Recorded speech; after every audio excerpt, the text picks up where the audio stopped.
आपको सीधा लिए चलते हैं दिल्ली के डिप्टी सीएम मनीष सिसोदिया क्या कुछ कह रहे हैं वो सुन लेते हैं। कि अभी हाल में कई राज्यों में चुनाव हुए और चुनाव के बाद दो पार्टियों की सरकारें बनी। पंजाब में आम आदमी पार्टी की सरकार बनी, उत्तर प्रदेश और बाकी राज्यों में भारतीय जनता पार्टी की सरकार बनी। आज आप ये देखिए कि जब पंजाब में आम आदमी पार्टी की सरकार बनी, 16 मार्च को श्री भगवंत मान जी ने पंजाब के मुख्यमंत्री के रूप में शपथ ली और उसके 10 दिन के अंदर अंदर उन्होंने आदेश दिया कि पंजाब का कोई भी प्राइवेट स्कूल मन मर्जी से फीस नहीं बढ़ाएगा, पेरेंट्स को कोई दुखी नहीं करेगा। बहुत महंगाई है, लोगों की नौकरियां गई हैं। पंजाब में प्राइवेट स्कूलों की फीस रोकने का आदेश, फीस बढ़ाने का रोकने का आदेश उन्होंने पास किया। दूसरी तरफ उत्तर प्रदेश में भी बीजेपी की सरकार बनी, 25 मार्च को इनकी सरकार बनी। 10 दिन के अंदर अंदर बीजेपी की सरकार ने क्या किया? बीजेपी की सरकार ने आदेश पारित किया कि प्राइवेट स्कूलों को फीस बढ़ाने की, पेरेंट्स को लूटने की अब खुली छूट है। एक तरफ आम आदमी पार्टी की सरकार बनती है उसी चुनाव में और पंजाब में आदेश पारित करती है कि प्राइवेट स्कूलों को मनमानी से फीस नहीं बढ़ाने दी जाएगी, और दूसरी तरफ भारतीय जनता पार्टी की उत्तर प्रदेश में सरकार बनती है और वो कहती है कि अब तो चुनाव हो गए, अब प्राइवेट स्कूलों को खुली छूट है फीस बढ़ाने की। सरकारी स्कूल भारतीय जनता पार्टी से ठीक हो नहीं रहे। पूरी तरह से सरकारी स्कूल इन्होंने बर्बाद कर दिए, बंद कर दिए, बेच दिए और प्राइवेट स्कूलों को खुली छूट दे रहे हैं कि फीस बढ़ाओ। फिर आम आदमी जाएगा कहां? इतनी महंगाई हो रही है, लोगों की नौकरियां गई हैं, आम आदमी कहां जाएगा?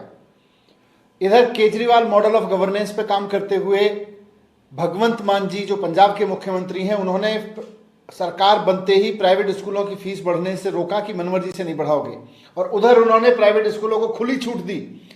जिस तरह से दिल्ली में पिछले 7 साल में प्राइवेट स्कूलों की फीस को मनमाने तरीके से बढ़ाने से रोका गया, इसके पहले दिल्ली में भी हर साल मनमर्जी से कोई भी प्राइवेट स्कूल कितनी फीस बढ़ा देता था। कोई 10%, 15%, 30% तक फीस बढ़ा देते थे। कुछ लोग तो दोगुनी डेढ़गुनी फीस कर देते थे।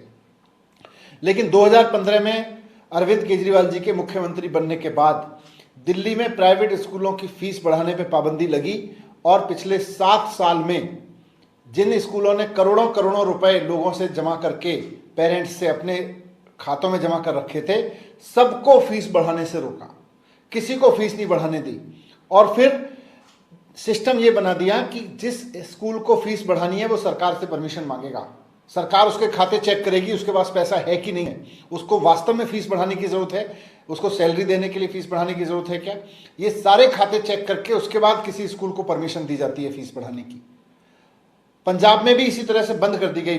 भगवंत मान जी की सरकार बनने से पहले वहां भी खुली छूट थी, कानून बना रखा था कि खुली छूट है फीस बढ़ाने की, लेकिन भगवंत मान जी ने आके उस खुली छूट को बंद किया। केजरीवाल जी ने 7 साल से बंद किया उस खुली छूट को, और उत्तर प्रदेश में भारतीय जनता पार्टी दोबारा सरकार में आते ही खुली छूट दोबारा से दे रही है।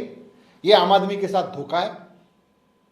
महंगाई बढ़ रही है, मैं फिर से कहता हूं महंगाई बढ़ रही है, बहुत बुरी तरह से बढ़ रही है। लोगों की नौकरियां गई हैं, लोगों का कोविड के बाद रोजगार अभी लौटा नहीं है। वो अपने बच्चों को पढ़ाएंगे, या तो सरकारी स्कूल इतने अच्छे कर दो कि उसके बाद लोग अपने बच्चों को चाहे तो सरकारी स्कूल में पढ़ाएं या प्राइवेट स्कूल में पढ़ाएं, बराबर की क्वालिटी की एजुकेशन मिले, फिर कोई झंझट नहीं है।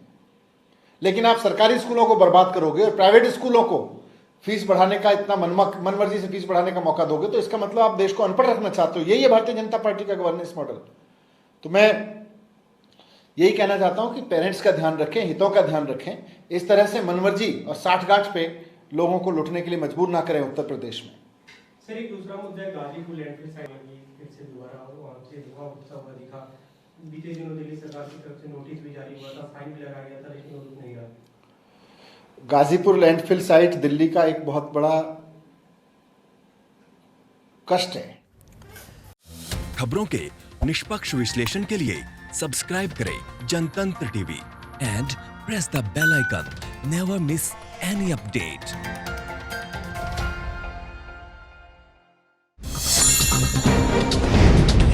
डाउनलोड कीजिए जनतंत्र टीवी ऐप को, जो कि अवेलेबल है गूगल प्ले और ऐप स्टोर पर। अधिक जानकारी के लिए अभी डाउनलोड करें।